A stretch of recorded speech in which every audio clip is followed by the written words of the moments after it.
حجاج نے عبد الملک کو یزید اور خاندان مہلب کی شکایت لکھی کہ یہ لوگ زبیری ہیں۔ عبد الملک نے اس کا جواب میں حجاج کو لکھا کہ یہ کوئی جرم کی بات نہیں کہ وہ لوگ خاندان زبیر کی طرفدار ہیں، بلکہ یہ جوش عقیدت جو ان کو زبیری خاندان سے ہے، یہ ان کی ہمارے خاندان سے وفاداری کا باعث ہے۔ مگر پھر حجاج نے اس راہب کے بیان پر عبد الملک کو لکھا کہ یہ لوگ ضرور بے وفائی کریں گے۔ عبد الملک نے جواب دیا کہ تم نے یزید اور خاندان مہلب کی بہت شکایت کی ہے، تم ہی کسی ایسے شخص کا نام پیش کرو جو خراساں کی گورنری کا اہل ہو۔ حجاج نے جاعتہ بن مار السعدی کا نام پیش کیا۔ عبد الملک نے اس کے جواب میں لکھا کہ جو خرابی تم آل مہلب میں پاتے ہو وہی مجاعہ میں بھی موجود ہے۔ کسی ایسے شخص کا انتظام کرو جو انتظامی قابلیت رکھنے والا، سیاست دان اور تمہارے احکام کی تعمیل کرنے والا ہو۔ اس پر حجاج نے قبیصہ بن مسلم کا نام پیش کیا۔ عبد الملک نے اسے منظور کر لیا اور حکم دیا کہ قبیصہ کو صوبے دار بنا دیا جائے۔ یزید کو بھی معلوم ہو گیا کہ حجاج نے مجھے برطرف کر دیا ہے۔ اس نے اپنے اعزا سے پوچھا کہ کون شخص میرا جانشین بنایا جائے گا؟ سب نے کہا کہ قبیلہ بنی ثقیف کا کوئی شخص ہوگا۔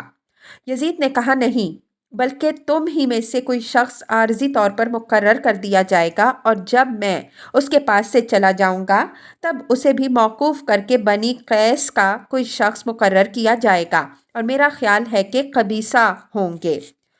غرض یہ کہ جب عبد الملک نے یزید کی معزولی کی حجاج کو اطلاع دے دی، حجاج نے مناسب نہ سمجھا کہ صاف صاف حکم بھیجے کہ یزید کو لکھا کہ اپنے بھائی مفصل کو جائزہ دے کر میرے پاس آؤ۔ یزید نے حسین بن منظر سے مشورہ لیا۔ حسین نے کہا کہ تم نہ جاؤ اور کوئی بہانہ کر دو، کیونکہ امیر المؤمنین کی تمہارے بارے میں رائے اچھی ہے اور یہ سب کچھ کیا دھرا حجاج کا ہے۔ مجھے امید ہے کہ اگر تم نہ جاؤ گے اور روانگی میں جلد بازی نہ کرو گے تو امیر المؤمنین تمہارے ہی برقرار رکھے جانے کا حکم دیں گے۔ یزید کہنے لگا کہ یہ نہیں ہو سکتا کہ میں حکم کی خلاف ورزی کروں۔ ہمیں جو کچھ عروج ترقی حاصل ہوئی ہے یہ ہماری اطاعت اور فرمانبرداری کی وجہ سے ہے۔ میں مخالفت اور سرکشی کو معیوب سمجھتا ہوں۔ حجاج کی طرف سے یزید اور مفصل کی برطرفی۔ یزید نے سفر کی تیاری شروع کر دی، مگر حجاج کو اتنی دیر بھی ناگوار معلوم ہوئی۔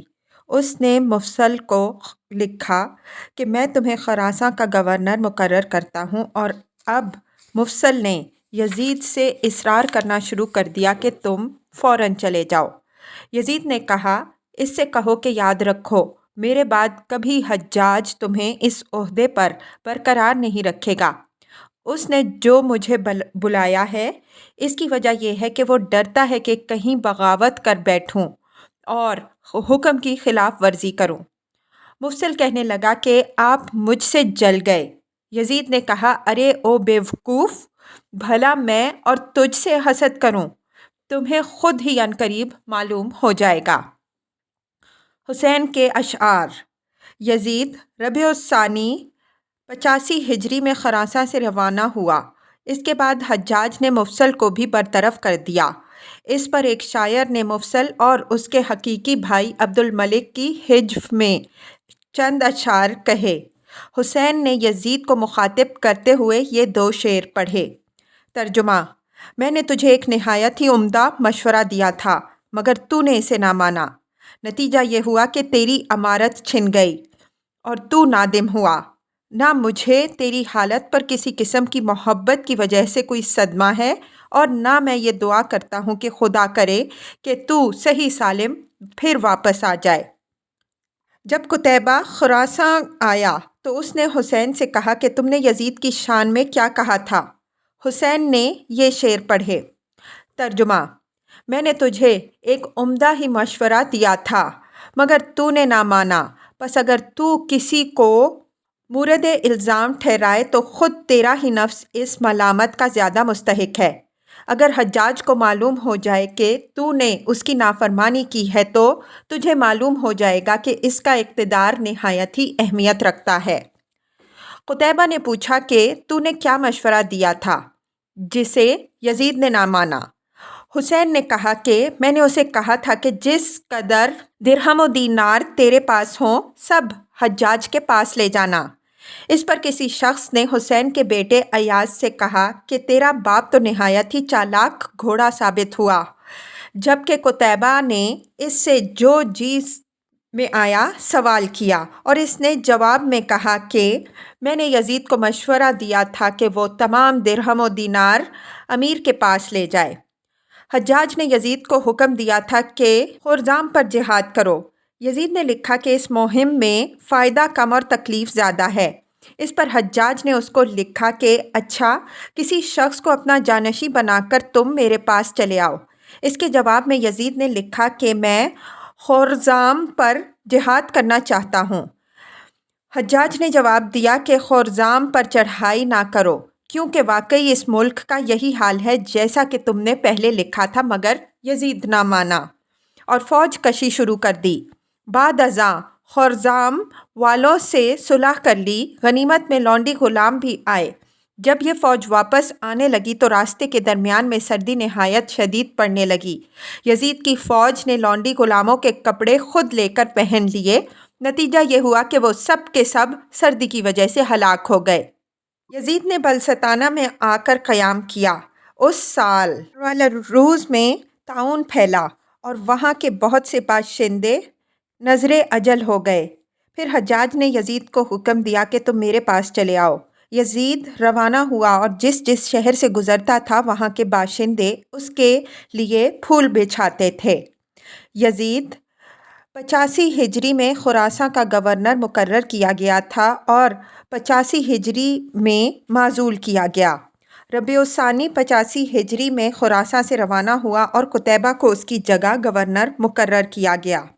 مذکورہ بالا بیان کے علاوہ ہشام بن محمد نے یزید کی برطرفی کے واقعات اور طرح سے بیان کیے ہیں جو حسب ذیل ہیں۔ عبد الرحمن بن محمد کے معاملے سے فارغ ہونے کے بعد اب صرف یزید ہی ایک ایسا شخص تھا جو کانٹے کی طرح حجاج کے دل میں چبھ رہا تھا۔ حجاج نے عراق کے اور تمام خاندانوں کو اچھی طرح سے پہلے ہی کچل ڈالا تھا۔ صرف یزید، اس کا خاندان، بصرہ اور کوفہ کے جو لوگ اس کے ہمراہ خراساں میں تھے، وہی اس کے فولادی پنجے سے اب تک محفوظ تھے۔ اس لیے عبد الرحمن بن محمد کے بعد عراق میں اسے سوائے یزید کے اور کسی سے کسی قسم کا خطرہ باقی نہ تھا۔ چنانچہ اب حجاج نے یزید سے چالیں چلنا شروع کیں کہ کس طرح اسے خراساں سے نکالا جائے، اور یزید کے پاس قاصد بھیجنے شروع کیے کہ تم میرے پاس آؤ۔ یزید جہاد اور دشمن کے ہر وقت خطرہ کا بہانہ کرتا جاتا تھا۔ عبد الملک کے آخری عہد حکومت تک یہی معاملہ رہا۔ حجاج نے عبد الملک سے یزید اور اس کے خاندان کی اس بنا پر شکایت کی کہ یہ لوگ آل زبیر کے طرفدار ہیں، ان کی اطاعت پر بھروسہ نہیں کیا جا سکتا، بہتر یہ ہے کہ اسے معزول کر دیا جائے۔ عبد الملک نے جواب دیا کہ مجھے مہلب کی اولاد میں اگر وہ خاندان زبیر کے حامی اور خیر خواہ ہیں تو صرف اس بنا پر کوئی برائی نہیں معلوم ہوتی، بلکہ یہ تو ان میں ایک ایسا جوہر ہے کہ اسی کے باعث انہیں ہم سے عقیدت و ارادت ہے۔ اور اس کے بعد اس روایت میں وہی بیان ہے جو کہ روایت سابقہ میں پہلے ذکر کیا جا چکا ہے۔ حجاج نے یزید کو خراساں کی گورنری سے برطرف کر کے اس کے بھائی مفصل کو 85 ہجری میں اس کی جگہ خراساں کا گورنر مقرر کیا۔ مفصل 9 ماہ خراساں کا گورنر رہا۔ اسی زمانے میں اس نے بازغیس پر چڑھائی کی اور اسے فتح کیا۔ فتح میں بہت کچھ مال غنیمت ہاتھ آیا جسے اس نے لوگوں میں تقسیم کر دیا۔ ہر ایک کے حصے میں 800 درہم آئے۔ بازغیس فتح کرنے کے بعد مفصل نے اخرون اور شومان پر چڑھائی کر کے فتح حاصل کی۔